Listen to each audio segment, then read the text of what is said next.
जय हिंद दोस्तों, एक बार फिर से आपका बीएस फाइनेंस में स्वागत है। आज हम डिस्कस करेंगे पोस्ट ऑफिस के सेविंग अकाउंट जो बचत खाता होता है उसके बारे में। इस बचत खाते को कोई भी भारतीय नागरिक खोल सकता है। इसके लिए मिनिमम 500 रुपये से ये खाता खोला जा सकता है और मैक्सिमम इसमें पैसा जमा कराने की कोई लिमिट नहीं है, परंतु इसके लिए आय का प्रूफ होना आवश्यक होता है। एनी एडल्ट जो कि 18 साल से ऊपर का होता है वह इस खाते को खोल सकता है और जॉइंट रूप में भी ये खाता खोला जा सकता है, जैसे हस्बैंड वाइफ, मदर सन, इस तरह से जॉइंट रूप में भी अकाउंट चलाया जा सकता है।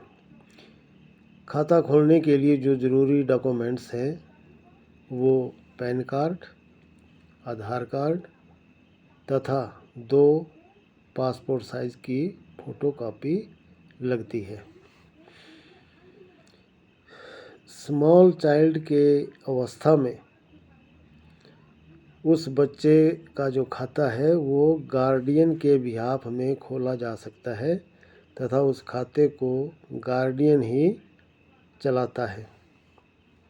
इसी प्रकार यदि कोई अनसाउंड पर्सन है जिसकी दिमागी हालत ठीक नहीं है तो उसका खाता भी खोला जा सकता है, परंतु इस अवस्था में भी उस खाते को गार्डियन ही चलाता है।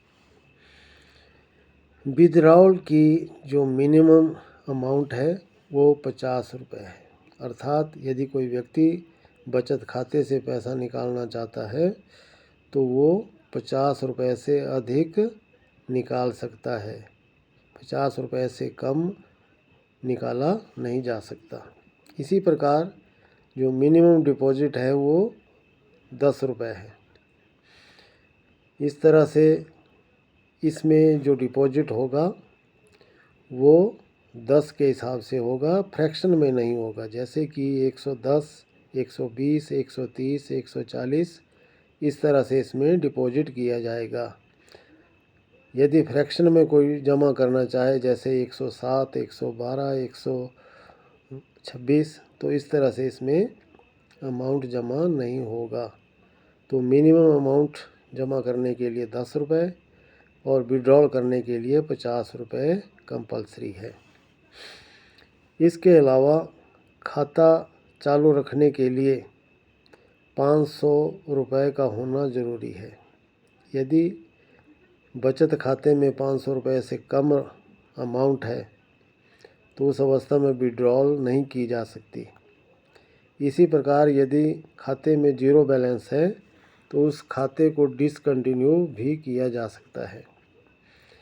इसके बाद साइलेंट अकाउंट, इससे अभिप्राय है कि यदि खाते में ना 1 साल में कोई विड्रॉल हुई ना ही कोई डिपॉजिट हुआ, अर्थात कोई ट्रांजैक्शन नहीं होती है 1 साल में, तो वो खाता साइलेंट अकाउंट कहलाता है। इसको ब्लॉक भी किया जा सकता है।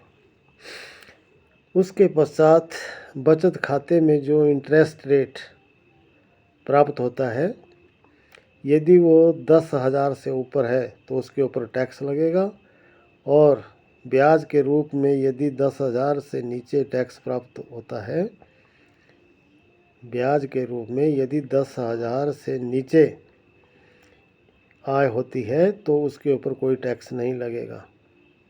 इसके कुछ बेनिफिट भी हैं, जैसे बैंक में चेक बुक इशू की जाती है, वैसे ही इस खाते में पोस्ट ऑफिस के सेविंग अकाउंट में भी चेक बुक इशू होती है और एटीएम कार्ड की फैसिलिटी भी पोस्ट ऑफिस के सेविंग अकाउंट से मिलती है